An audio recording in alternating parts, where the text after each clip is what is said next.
want you to breathe all this in, breathe all this in. And I gotta stay high all the time. And I gotta stay high all the time. And I gotta stay high all the time to keep you off my mind. And I gotta stay high all the time. And I gotta stay high all the time. And I gotta stay high all the time.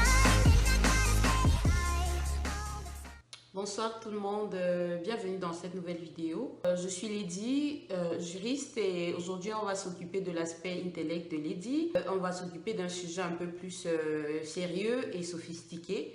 On va notamment parler du pacte civil de solidarité. C'est un pacte qui est très différent du concubinage et du mariage. Mais on parlera de ces différences dans de prochaines vidéos. Donc aujourd'hui on va spécialement parler du pacte. Et avant d'entrer dans le vif du sujet, j'aimerais préciser à l'endroit de mes abonnés qui ne vivent pas en Europe que le Pacs ne les concerne pas. Ça concerne des personnes qui vivent en Europe parce que c'est légiféré par des textes de loi en Europe.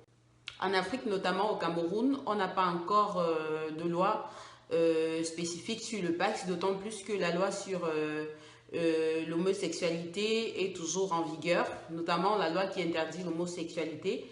Qui pénalise même d'ailleurs l'homosexualité n'est pas encore levée. Le Pacs a été légiféré en France pour faire face aux demandes et aux soucis des personnes de même sexe qui avaient, n'est-ce pas, du mal à faire reconnaître leur vie commune, leur vie de couple. C'est ainsi que le Pacs a été mis sur pied sous le gouvernement Jospin en 1999.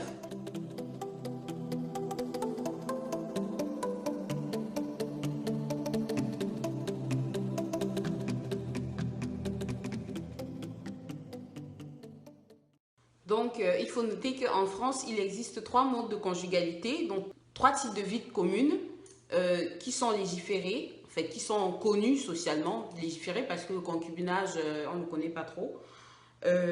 Donc, 3 modes de conjugalité, à savoir le concubinage, le Pacs et le mariage. Pour commencer, je vais vous donner les détails sur le Pacs en 10 points. On va notamment commencer par la définition du Pacs.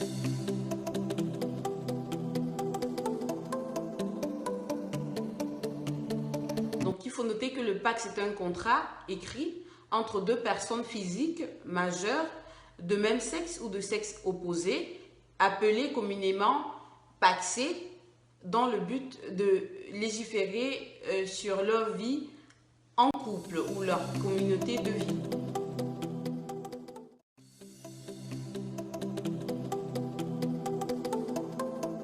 Le fondement juridique du Pacs, c'est la loi du 15 novembre 1999. Je l'ai dit tantôt.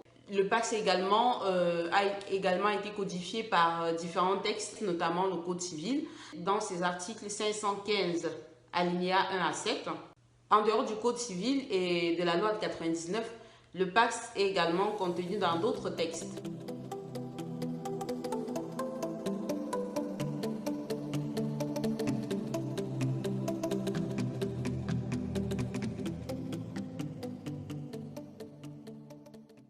En deuxième point, on va voir quelles sont les conditions pour conclure un Pacs. En d'autres mots, qui peut conclure un Pacs?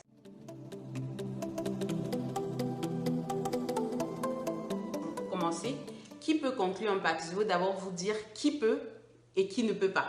Donc, qui peut? Des personnes majeures peuvent, des personnes de même sexe le peuvent, des personnes de sexe opposé le peuvent. Majeur, bien sûr. Maintenant, qui ne peut pas? Les mineurs ne peuvent pas. Les personnes qui ont des liens de parenté ne peuvent pas. Des personnes qui vivent en situation de polygamie ne peuvent pas signer de Pacs.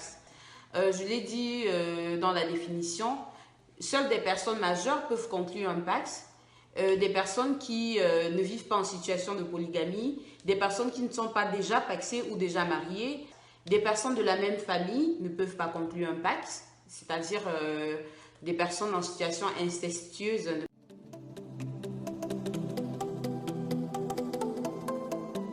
Concernant les conditions à remplir pour signer un Pacs, il y a tout d'abord un ensemble de documents à remplir.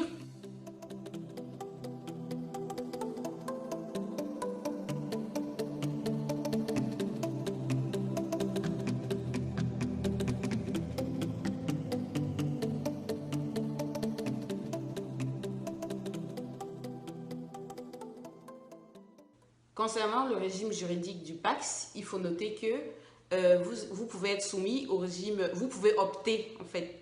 Lorsque vous signez un PACS, vous pouvez opter pour le régime de l'indivision des biens, c'est-à-dire de la communauté des biens, ou alors pour le régime de la séparation des biens que vous avez acquis une fois que vous avez signé votre PACS. Les biens antérieurs à la signature de votre PACS ne sont pas comptés.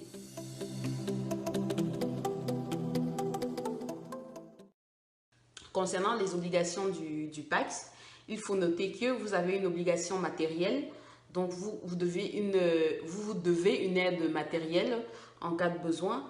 Vous avez également une obligation de vie commune, vous avez l'obligation de vivre ensemble, notamment dans le cas des couples pacsés mixtes. On assiste généralement à des contrôles inopinés de la préfecture, des gendarmes, qui sont là pour vérifier l'effectivité de votre vie commune. Une autre obligation, c'est l'assistance réciproque. Donc, dans le cadre du PACS, vous vivez un peu comme si vous étiez vraiment exactement comme si vous étiez marié. Sauf que le PACS n'a pas les mêmes effets que le mariage.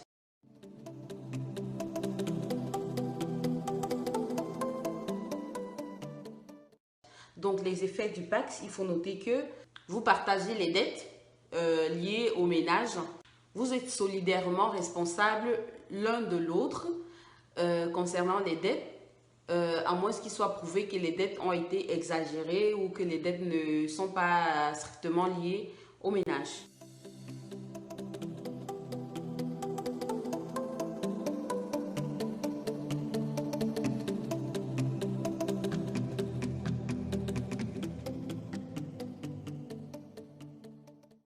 L'un des effets du PACS, c'est que vous avez une fiscalité commune, donc vous avez l'obligation de déclarer tous les deux ensemble et c'est même un avantage.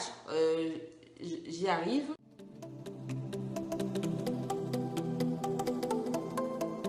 Le PACS revêt des avantages indéniables en ce sens où lorsque vous êtes pacsé, vous devez une assistance matérielle mutuelle, vous devez une certaine solidarité sur vos dettes communes contractées pour les besoins du ménage. Un partenaire pacsé peut profiter de la couverture sociale de l'autre partenaire. Un partenaire pacsé peut également vivre chez le partenaire pacsé décédé pendant une période d'1 an. Il y a également un avantage qui se discute un peu, ça dépend de quel côté on se trouve. La facilité avec laquelle on peut se dépaxer. C'est perçu par certains comme un avantage, par d'autres comme un inconvénient. Donc, ça dépend de quel côté vous vous trouvez. Donc, aussitôt vous pacsez, aussitôt vous pouvez vous dépaxer. Il faut également noter que vous pouvez célébrer votre PACS tout comme un mariage. Vous pouvez acheter des alliances, vous pouvez le célébrer exactement comme un mariage, c'est-à-dire le fêter. Il y a des salles qui sont prévues pour cela. À Toulouse, par exemple, à Paris, vous avez des salles de mariage également que vous pouvez louer ou prendre à l'avance pour célébrer effectivement votre PACS. Donc, concernant les inconvénients du PACS, il faut noter que l'inconvénient peut être le fait que le PACS soit aussi léger, aussi brutal en termes de résiliation. Le fait qu'on n'ait pas mis plus de conditions que ça au niveau de la rupture du PACS, ça peut être perçu comme un inconvénient. L'inconvénient également, c'est que le fait qu'en absence de testament, un partenaire pacsé ne peut pas normalement hériter du partenaire pacsé décédé. Et l'inconvénient peut être également le fait qu'ils ne reconnaissent pas ce droit d'adoption pour les enfants aisément comme dans le cas du mariage.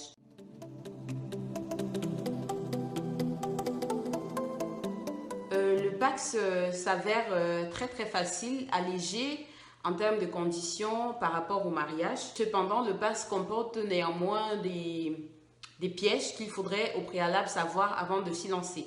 Il faut notamment savoir que lorsque vous êtes pacsé, vous ne pouvez pas hériter de votre conjoint, je dis toujours conjoint.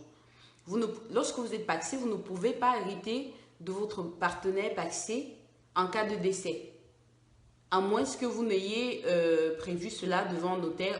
Donc, le PACS ne vous donne pas automatiquement le droit de succéder donc d'hériter des biens de votre partenaire pacsé. C'est-à-dire que si vous vivez avec votre partenaire et qu'il décède, alors si ses parents sont encore en vie, par exemple, ce sont ses parents qui vont hériter de ses biens. Cependant, vous pouvez loger dans votre domicile pour une période d'1 an. La loi peut éventuellement vous accorder 1 an de vie dans le domicile. Le Pacs, c'est un lien très très fragile parce qu'il peut se rompre à tout moment, aussi facilement que cela, par simple lettre. Il suffit qu'un autre partenaire soit marié ou pacsé et le vôtre est immédiatement rompu. Donc c'est assez brutal, c'est assez dangereux et même grave. Donc il convient de bien réfléchir avant de se lancer dans un Pacs. Également, il faut savoir qu'un autre piège à éviter, c'est que lorsque vous êtes pacsé, vous ne pouvez pas normalement adopter l'enfant de votre partenaire. Vous ne pouvez pas normalement adopter l'enfant de votre partenaire pacsé. Voilà.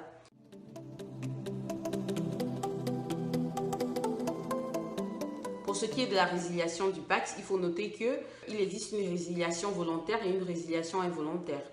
La résiliation volontaire dépend de vous. Donc, elle peut se faire communément, de commun accord, et vous le prévoyez dans votre contrat de Pacs. Elle peut également se faire, la résiliation, unilatéralement. Donc, une personne, par simple lettre recommandée au tribunal au sein duquel le fameux Pacs a été signé, peut mettre fin à votre Pacs. Donc, de façon involontaire, le Pacs peut être résilié par décès ou alors par mariage de l'un des pacsés, des partenaires pacsés.